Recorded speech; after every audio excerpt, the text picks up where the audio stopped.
How's it going, everyone? Got quite a few PlayStation 4 and PlayStation 5 game updates to go over in this video. Spider-Man 2, a game that's been a little bit lower key recently. I mean, we haven't been getting major updates, but I'm sure at some point Sony's gonna have a massive info drop on that game that'll confirm a lot of the information that we've been waiting on. However, Spider-Man 2's Peter Parker actor Yuri Lowenthal does tease some things about the upcoming sequel. Want to talk a little bit about that. Got an update on The Walking Dead Saints and Sinners, which will be getting a free upgrade on PSVR 2, plus some more notable information on that. And Armored Core 6 is going to be getting a brand new update here in just over a week. We'll talk that at the end of this video. But first of all, comicbook.com had a rundown with Yuri Lowenthal, who is the actor, the voice actor for Peter Parker in Marvel's Spider-Man. He actually does a ton of voice acting. Sasuke Uchiha from Naruto, of course, is one of his more notable roles. I believe he did like Ben from Ben 10. Don't quote me on that. But nonetheless, Lowenthal did confirm I've still got a little bit to do. It's a massive game, so I'm still doing a little bit of work. I know they're confident about their release date, and Insomniac has always been good about that. Obviously, I can't really talk about the game much, but I will tell you that it's astonishing. I'm so excited for you to play it. They know they've got big shoes to fill from the last two games they've done. I just can't wait for people to play it. The thing with Spider-Man and Insomniac in general is that they are one of the most consistent development studios as far as hitting release dates and getting games out pretty frequently. I mean, you look at the fact that Spider-Man came out in 2018. They got the entire City That Never Sleeps DLC done. Then they parlayed that into Miles Morales, which came out just 2 years after. Obviously, that was a smaller scale game, but still, to put out a game that quickly, that definitely says something. It was a PS5 launch game, and then they went right into Ratchet & Clank Rift Apart, which came out in June of 2021. Now, Insomniac is a sizable studio. They're probably, you know, having multiple teams working on multiple titles and whatnot, but they are still super, super consistent when it comes to dropping games pretty consistently. I know at this point, they're going to be completely all-inning on Marvel content, given that Marvel Spider-Man 2 is going to be dropping later this year. Then they'll ultimately do X-Men, the Wolverine game, excuse me.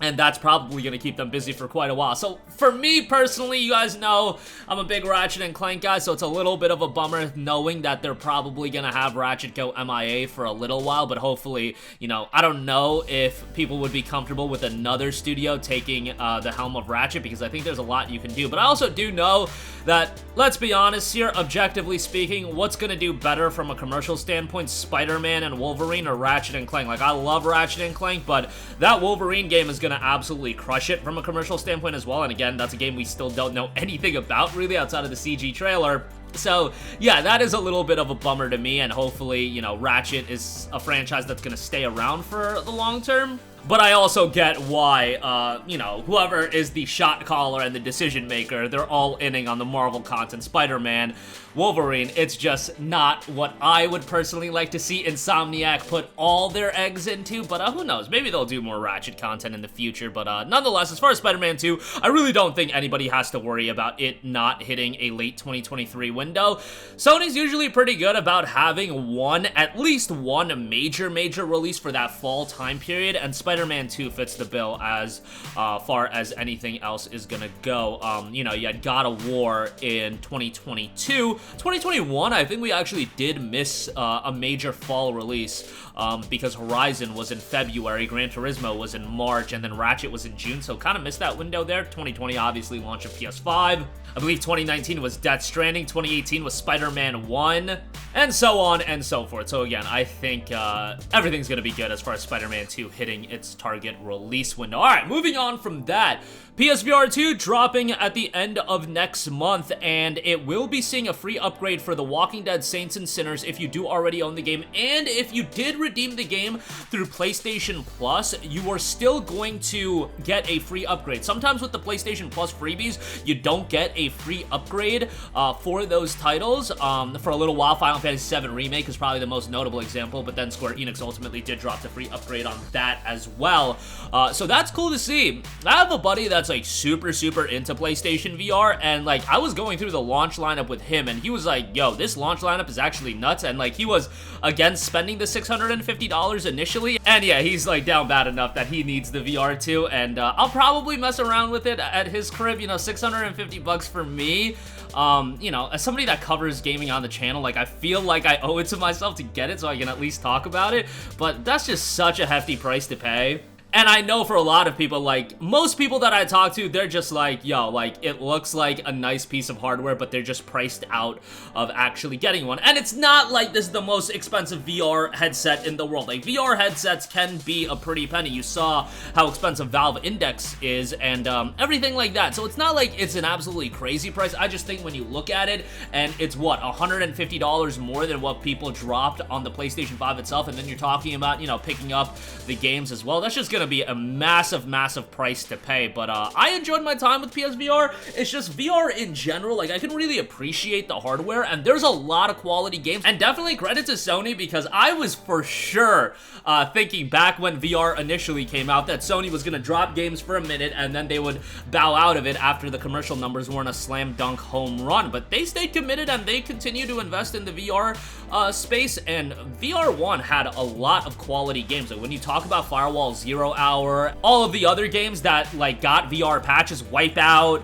Resident Evil, like, VR had a lot of quality experiences. Walking Dead Saints and Sinners was one of those games as well. Like, and I'm not a gigantic Walking Dead fan. Like, I love the Telltale games and I watched the first 3 seasons, but it's not like I'm a giant fan. But Saints and Sinners was still one of the better VR experience that you could come across. Lastly, I do want to note Armored Core 6, obviously, we're finally getting a big budget mech title that I feel like I've been begging for on this channel for years. We are finally getting one in Armored Core 6. It's gonna be done by From Software, and I think there's gonna be a lot of potential. And at this point, From Software has elevated their recognition and their notoriety in the gaming world so much that I feel like Armored Core 6 is just gonna have a gigantic buzz around it, even from the people that never played an Armored Core title, which makes me really happy, because hopefully that means this game is gonna crush it from a commercial standpoint. Ultimately, it does have to be a good game, but, you know, Armored Core has been MIA for a long time. I want to say, was the last one Armored Core 5 in 2013? Like, I feel like it's been a really long time, and